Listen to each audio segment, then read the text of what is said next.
Hello, glad to see you on the channel. Subscribe, give a like, and don't forget to leave a comment. Enjoy watching. I still remember the sound of the fluorescent lights humming above the boardroom table, that low, barely there, buzz that somehow made the silence in the room feel even heavier. There were 7 of them across from me, each with matching clipboards, fake smiles, and that god-awful branded district mug in front of them, like a line of bobblehead bureaucrats. Carl Stevenson, the head of the school board, cleared his throat like he was preparing to read me my last rites. Mr. Halpern, we've reviewed your ongoing objections to the new curriculum, and while we respect your right to voice concerns, your resistance has become a disruption to the school environment. I didn't blink. He went on, naturally, as if this was all inevitable, all neat and tidy. To that end, the board has voted to terminate your contract effective immediately. 12 years. That's how long I taught history at Brookdale High. I started there when Obama was still in his first term, when kids still used textbooks that weighed more than laptops. I built my program from nothing, decorated classroom walls with timelines, taught kids to question, to think. I ran mock trials and field trips, and stayed late tutoring students who couldn't tell the difference between Malcolm X and Malcolm in the middle. I wasn't flashy, I didn't kiss administrative ass, and I sure as hell didn't fake smiles for school board meetings. But I gave a damn. And when they handed me a rewritten, whitewashed, corporate-approved history curriculum that reduced the civil rights movement to 2 paragraphs and called slavery an unfortunate labor model, I said no. I said it in an email. Then I said it again in person. And then I said it one more time in front of my entire department. That's when I became difficult. I didn't argue at the meeting. I didn't rant. I just stood up, nodded once, and said, "All right then." That's it. Packed my things, walked out without slamming a single door. But I caught the look on Carl's face. He expected me to lose it, to make a scene, to give them ammunition. Instead, I gave them silence. And silence, I've learned, scares people a hell of a lot more than shouting ever could. In the hallway, I passed 3 parents I knew: Rachel Mendez, whose daughter I'd helped write a scholarship essay; Greg Hollis, who used to be in my night class for returning adults; and Maggie Flores, a walking pit bull when it came to her 2 boys. They looked confused. Rachel mouthed what happened, but I just kept walking. I didn't have the words yet. Hell, I didn't even have the plan. I just knew I wasn't done. That night, I sat at home in my garage, my unofficial office, surrounded by boxes of old lesson plans and copies of banned books the school had quietly stopped approving. My wife, Angela, peeked in and asked if I wanted to talk. I told her not yet. She just nodded. We've been married long enough for her to read the weight behind my words. Instead, she left me a sandwich and kissed my head, like she knew something was starting, even if I didn't know what it was yet. I didn't sleep much. I kept thinking about the moment it all turned, when I stopped being Mr. Halpern, favorite teacher, and became Mr. Halpern, liability. Was it when I told my students to question what they read? When I challenged the admin about standardized test metrics that punished kids for being poor? Or was it just time? Was I just another middle-aged teacher being quietly shoved out to make room for a younger, cheaper replacement who wouldn't ask questions? By sunrise, my inbox was already filling up. Not from the district. No, they were done with me, but from parents. The ones who'd seen me walk out. The ones who'd heard something through the grapevine. Maggie was first. Heard what happened. Let me know if you need anything. Then Rachel. Are they serious? You've been the best thing about that place. Even Greg, who never used punctuation in texts. Whatever they did, it ain't right. At first, I didn't reply. I was still trying to process the sudden cliff drop my career had taken. But their messages kept coming. Dozens of them. Parents, former students, even some teachers using their personal emails. I realized something in that moment. I may have lost my job, but I hadn't lost my voice. And now, just between you and me, I started thinking, what if I didn't walk away quietly? What if I let the silence stretch, just long enough to make them squirm? And then I spoke. Let me ask you this. What would you do if they tried to erase everything you believed in, and then blamed you for standing your ground? Would you walk away? Or would you wait in the dark and start sharpening the knife? Because I was about to find out how deep the rot went, and I wasn't going to do it alone. They thought I was being difficult. They hadn't seen anything yet. The thing about staying quiet when everyone expects a meltdown is that it makes people uncomfortable in the most delicious way, like holding your breath while someone waits for a punch that never comes. So, when I didn't go on Facebook and post a 3-paragraph rant, or storm the school board meeting with a sign, or call the local paper to whine about injustice, the silence became its own kind of message, more pointed than anything I could have said in 100 loud speeches. And apparently, that silence made its way through the town like a rumor with legs. I didn't plan on starting anything. I swear that much. The plan was simple: clear my desk, keep my head down, figure out my next move. But Brookdale's a small town, the kind where everybody still pretends they don't gossip while texting 3 people the second they hear anything. Within 2 days, I couldn't go to the grocery store without some wide-eyed parent pretending to just run into me, only to lean in close and whisper something like, "I heard they pushed you out," or "That new curriculum's garbage. My kid's homework had 3 typos." But it wasn't just the whispers in frozen food aisles or the passive-aggressive PDA moms that set things in motion. It was Maggie Flores. You ever meet someone who looks like they're built to argue with customer service? That's Maggie. Tough as nails, voice like a foghorn, heart the size of a damn football field. Her youngest son, Mateo, had barely passed 9th grade until I started working with him. Not because he wasn't smart, kid's brilliant, but because no one ever gave him a reason to believe he was. I gave him that. Maggie never forgot it. So when I got the text, "You free to talk tonight?" I knew something was brewing. She showed up with a manila folder thicker than a Thanksgiving sandwich, slammed it on my kitchen table like we were in a crime drama, and said, "You didn't hear this from me." Inside were copies of board meeting minutes, curriculum drafts with names blacked out, and emails she'd gotten from a friend who worked in the admin office, somebody who'd been quietly watching all this play out with the same disgust I'd been choking on for months. One email in particular caught my eye. It was from Carl Stevenson, the board chair, and it was sent 3 months before they fired me. In it, he discussed streamlining staffing ahead of the curriculum transition and removing friction points among legacy staff. Legacy staff, that's how they referred to me. Not veteran, not experienced. Legacy, like I was an old system being replaced by something newer, sleeker, and dumber. I didn't know whether to laugh or flip the damn table. But Maggie wasn't done. "There's more," she said, opening her oversized purse like a magician pulling out tricks. "These are from the publishing company's website. One of the board members, Marcy Jeffers, her brother is on the board of that company." And just like that, it all snapped into place. The forced curriculum, the sudden urgency, the timeline that was already mapped out before I'd even said a word. I sat there, chewing on a dry mouth and a wet knot of rage, thinking about every time I'd been told to just adapt or stop being emotional about the changes. It wasn't just personal. It was business. Ugly, greasy, good old boy business, where the kids came dead last behind the profits and politics. The next morning, my phone started lighting up again. This time, it wasn't just parents texting. It was former students, some who'd graduated years ago and moved away. Somehow word had gotten out that I'd been fired over refusing to go along, and they weren't having it. One message from a student I barely remembered, Jason Chu, class of 2015. "Read, you told me to always stand up for truth. I guess now it's our turn."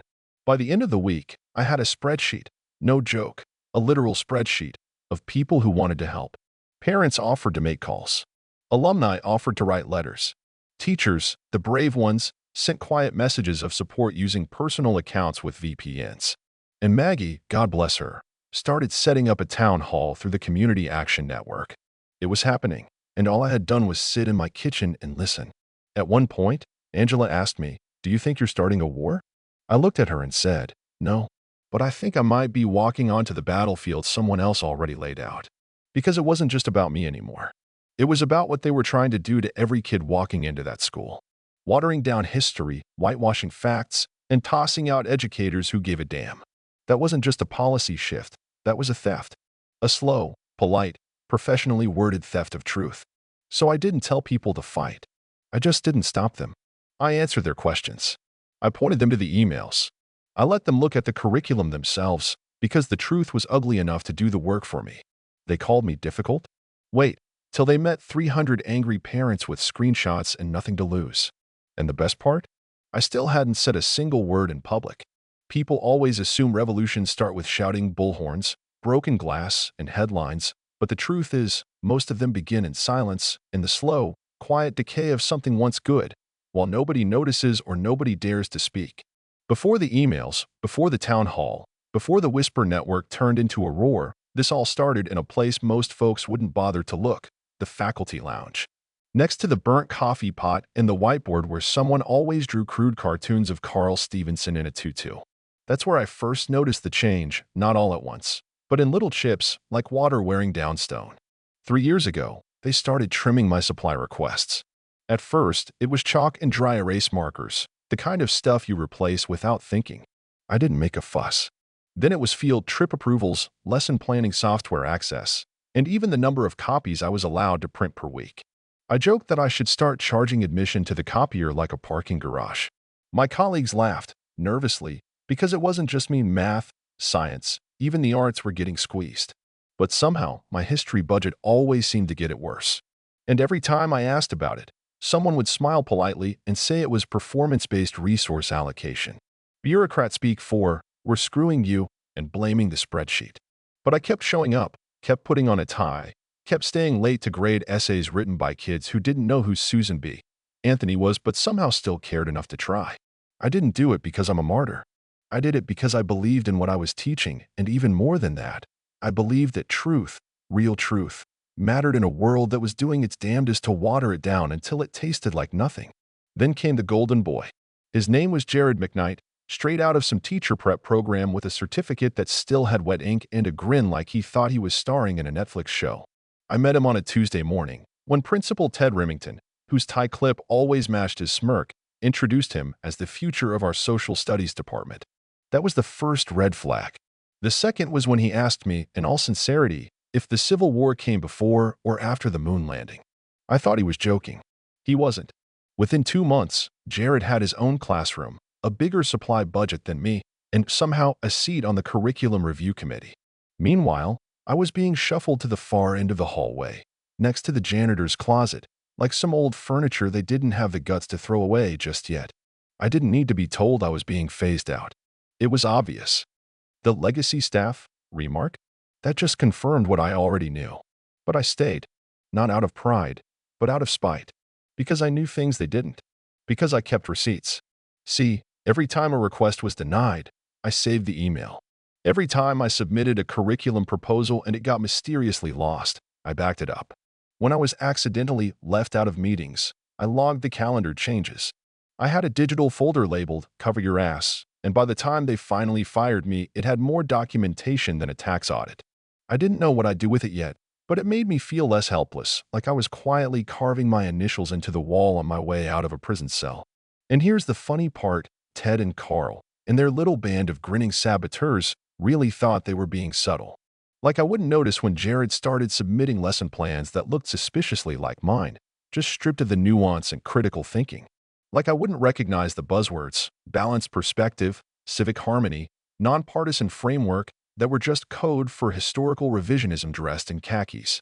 They were hoping I'd get tired, give up, retire quietly with a gift card and a sheet cake. Instead, I just smiled, nodded, and kept digging. Because once I started paying attention, I saw just how deep the game went. The new textbooks weren't just badly written, they were published by a company with political ties to several education reform groups pushing for national standardization. A few clicks deeper, and guess what popped up? A press release about an upcoming partnership between that company and a consulting firm owned by the husband of one of our board members. Coincidence? Maybe. But I've been teaching long enough to know what corruption smells like, and this reeked of something rotten behind the walls. So no, I didn't just sit there being difficult. I watched. I waited. I took notes while they underestimated me. I kept teaching those kids how to think for themselves, even when I knew the axe was coming. And when they finally brought it down, I didn't scream. I stepped aside, knowing damn well they'd just handed me every tool I needed. And now, while they were still patting themselves on the back for removing the old guard, I had Maggie, I had the parents, I had the files. I had the names. I had the timeline. And, maybe most important of all, I had time. Revolutions don't start with noise. They start with patience. And mine was just beginning to run out. The auditorium smelled like old wood polish and nervous sweat, the kind of scent that clung to those cheap folding chairs and permanent stage curtains that hadn't been changed since Clinton was in office. I wasn't supposed to be there, not officially, not as a guest speaker, not even as a concerned citizen with a strongly worded letter, but I sat in the back row like a ghost no one had bothered to bury properly.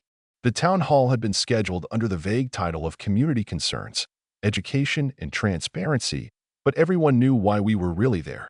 They tried to make it boring on purpose.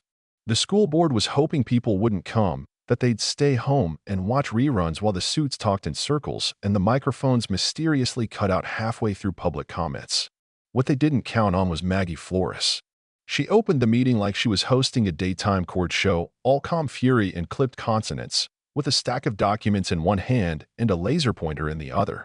"Tonight, we're going to read a few lines from the new curriculum being pushed into our schools," she said, without a hint of tremble in her voice.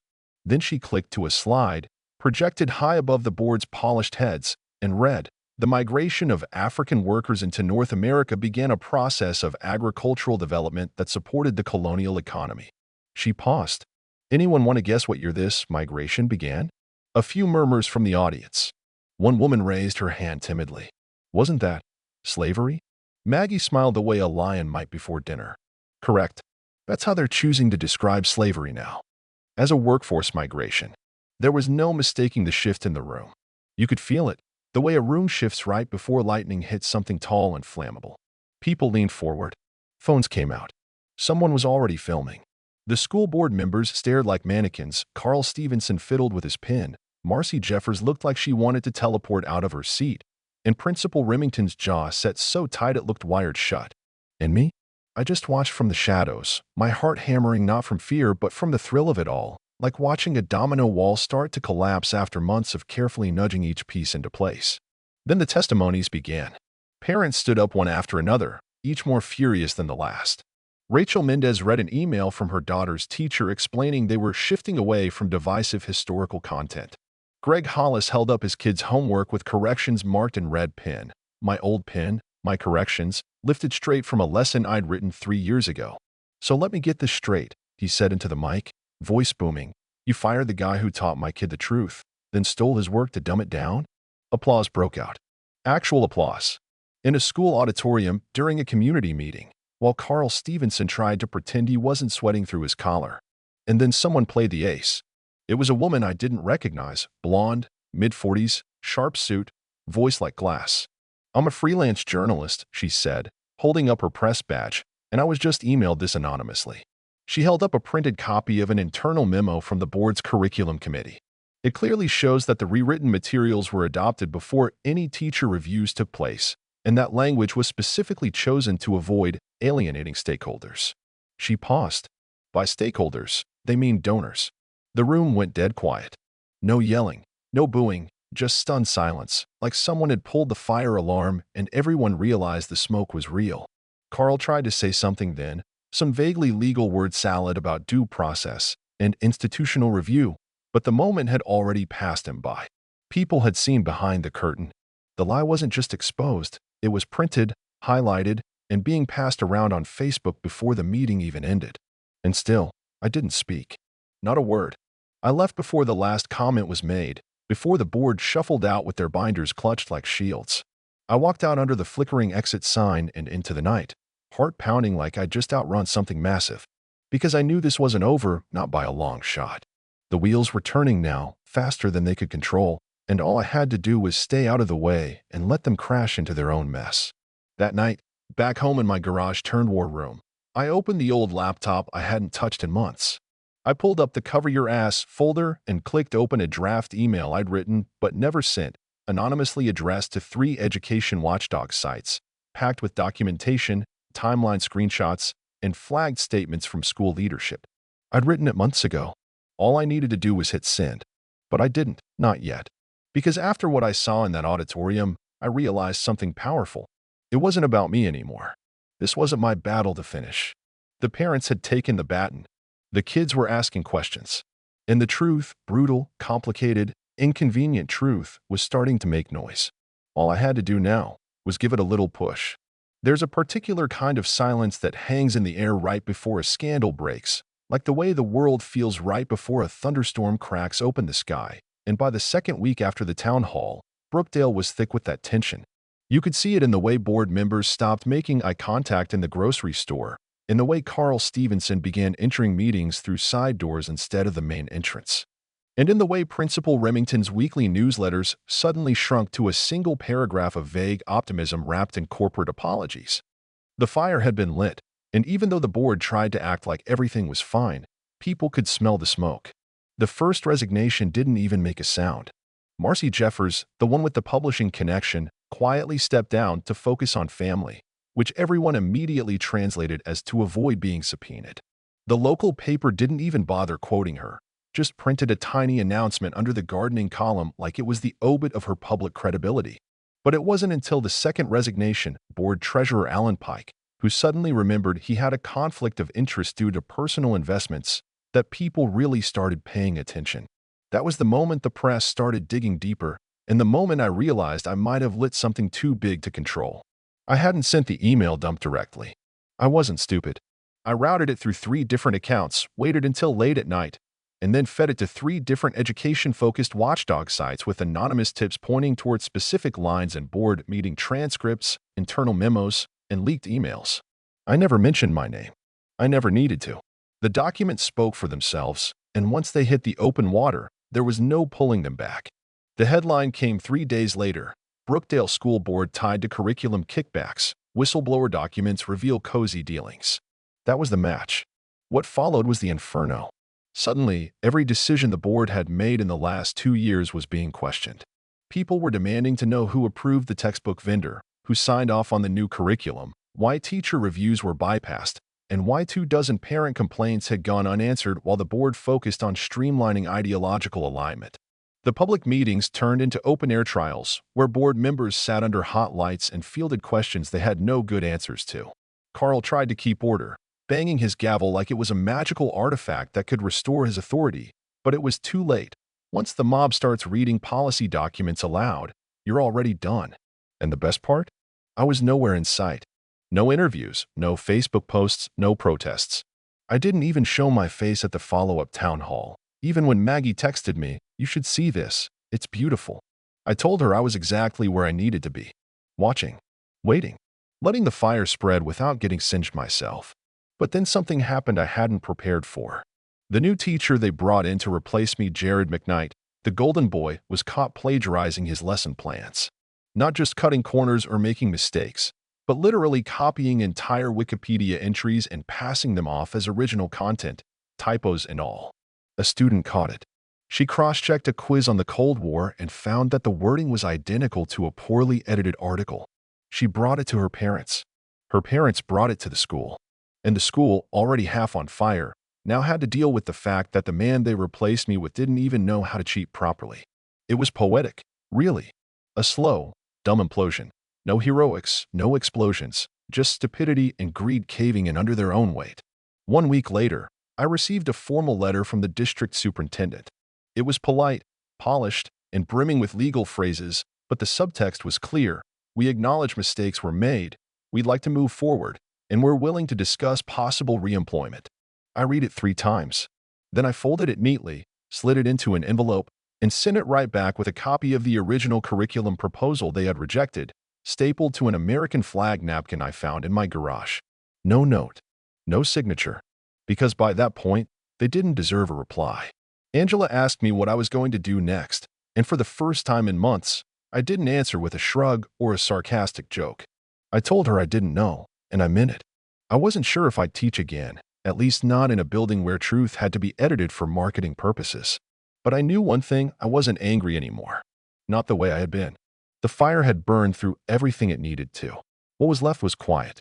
Not peace, exactly, but clarity. In the end, there were no awards, no apologies, no vindicating front-page headlines. The board restructured. 3 members resigned. An audit was launched. And the parents? They kept showing up.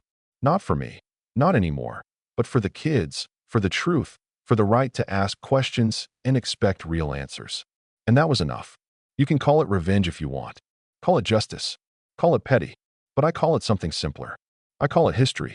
And history, when written honestly, always finds a way to correct the record, even if it has to burn a few pages to do it.